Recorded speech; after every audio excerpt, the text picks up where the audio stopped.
Baik, kita lanjut anak-anak. Aturan penulisan katakana yang berikutnya. Nah, ini sama dengan hiragana ya. Penggunaan huruf ya, yu, dan yo kecil. Nah, ini ya. Ini untuk penulisan ini. Kosakata kya, kyu, kyo. Ini ya, sha, shu, sho, nya, dan seterusnya ya. Coba ini diperhatikan ya. Untuk semua bunyi ini, huruf ini, semua menggunakan konsonan yang bervokal I. Ya, konsonan depan, paling depan yang bervokal I. Maksudnya gimana, Sensei? Ini ya, dari 3 ke atas ke bawah, kya, kyu, kyo.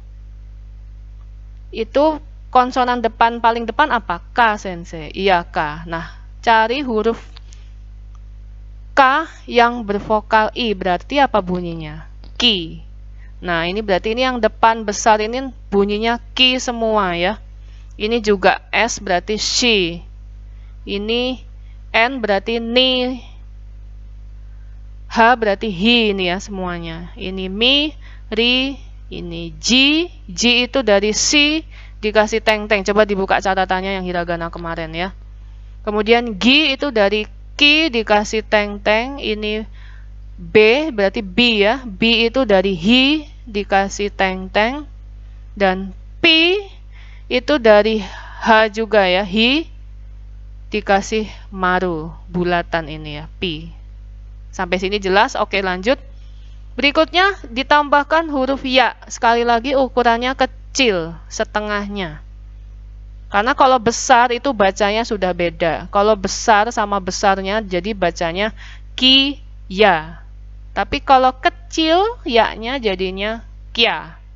Kalau kebalikannya Sensei, ki yang kecil nggak boleh, itu semau kalian ya.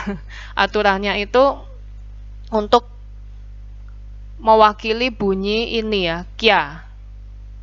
Ki-nya besar, ya-nya kecil jadi kya. Akhirnya i-nya hilang jadi ya. Ini kasih u kecil jadinya q otomatis ya. Ini kasih yo kecil jadinya kyo. Dan seterusnya. Yang ini beda ya. Ini si dikasih ya kecil jadinya sha. Penulisan abjad alfabet Indonesianya ini SHA. Sha. Shu. Show. Gitu ya. Sampai sini jelas. Silahkan diputar berulang-ulang video ini sampai bisa ya. Nah, ini ya contoh jelasnya. Kalau ada huruf ini mi besar, mami, mu, memo, mi, ditambah ya besar, itu bacanya Mia. Ya, ini yang lebih supaya kalian jelas ya, paham ya. Nah, sedangkan mi sama Mia ditambah ya-nya tapi ukurannya setengahnya, kecil, ya. Bacanya beda, bukan Mia lagi tapi Mia. Beda ya. Hati-hati ya. Tidak boleh sembarangan. Memang harus disiplin ya, mengikuti aturan. Jadi kalau saya tulis Mia, kalian harus ukurannya harus beda. Jadi kalau kalian nuliskan sama besar, nanti salah ya, nilainya setengah. Jelas ya, jadi nggak semaunya sendiri. Karena bacanya juga jadi berubah ya, minasang. Kalau sama besar bacanya Mia, kalau yang ya-nya kecil jadinya Mia. Paham ya? Oke. Sekarang masuk ke aturan penulisan double vokal. Kalau bunyinya panjang, seperti tadi, kado, kyaputa, cardo, biasanya bunyi R ya, bahasa Inggris. Caranya lebih simpel dari huruf hiragana. Kalau hiragana itu ditambahkan vokal yang didobelkan ya. Misalnya, okasang. Jadi huruf yang ditulis adalah O, K, dan A. Ditambahkan A lagi. Dituliskan vokal double-nya. Nah, kalau katakana lebih simpel, cukup dikasih tanda strip seperti ini di depannya, setelahnya. Contohnya dilihat. Nama orang ya, car.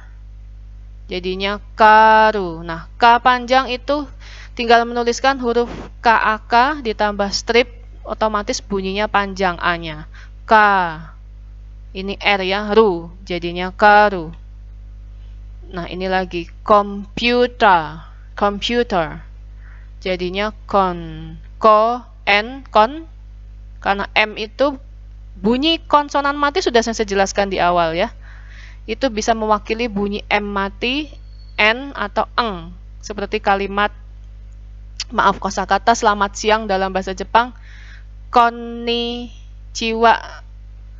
Maaf, yang selamat malam, konbanwa. Nah, itu tulisannya konbanwa. Penulisannya huruf H ya, tapi bacanya wa. Ya, banyak sekali aturan ya, anak-anak ya. Jadi kalian harus paham. Nah, di sini lanjut lagi. Komputa. Nah, piuta itu huruf vokal panjang cukup ditambahkan strip. Itu ya, lebih mudah dari hiragana. Kemudian coffee, bacanya kohi. Ya, panjang terus. Sweater, sweater, jadinya seta. Kasih strip ya di sebelahnya. Kemudian mirror, mira. Dan seterusnya. Oke. Kemudian masuk ke aturan penulisan double vokal yang lain ya. Contoh yang lain ini ya. Nah, ini lebih jelas yang saya beri warna merah. Ini dari kata kue, bahasa Inggrisnya cake ya. Nah, dituliskan dengan huruf katakana jadinya keki.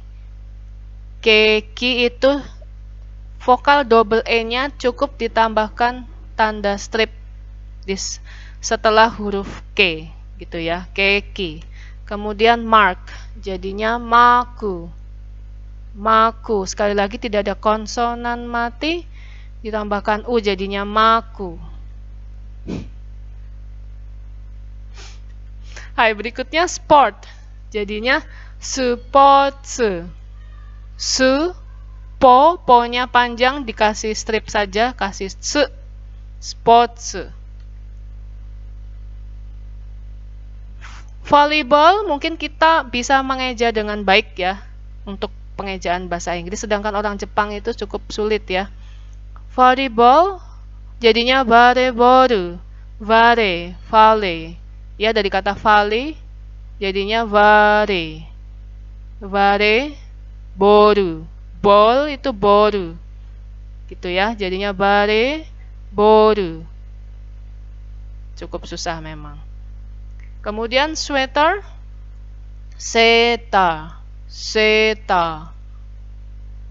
Itu ya. Coffee jadinya tadi ya kohi.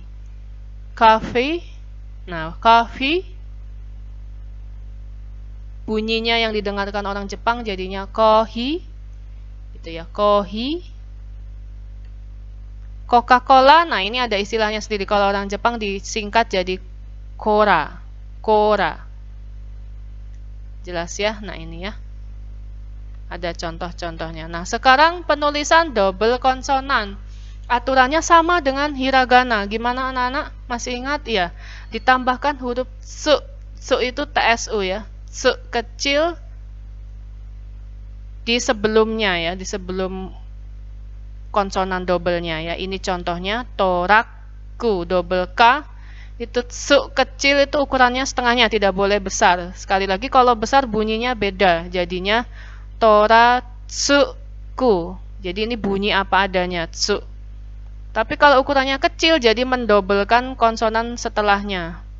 Kalau setelahnya ada ku dikasih su kecil sebelumnya jadinya double. Bunyinya jadi toraku. Gitu ya, contoh truk ya. Contoh yang lain. Nah, painapuru. Nah, ternyata sama dengan hiragana ya, anak-anak. Untuk konsonan apapun P, double T, double D, double K, dan sebagainya, aturannya sama. Jadi enak kalian mengingatnya ya. Dikasih apa anak-anak? Dikasih huruf su kecil ya. Su kecil di sini mendobelkan konsonan setelahnya. Jelas ya? Di sini ada pu. Kalau ada huruf su kecil jadinya double pu. Puru. Painapuru. Chiketo, chiket, tiket. Jadinya chiketo. Ada do, sebelumnya ada su kecil berarti jadi double. Beddo. pelafalannya harus sesuai.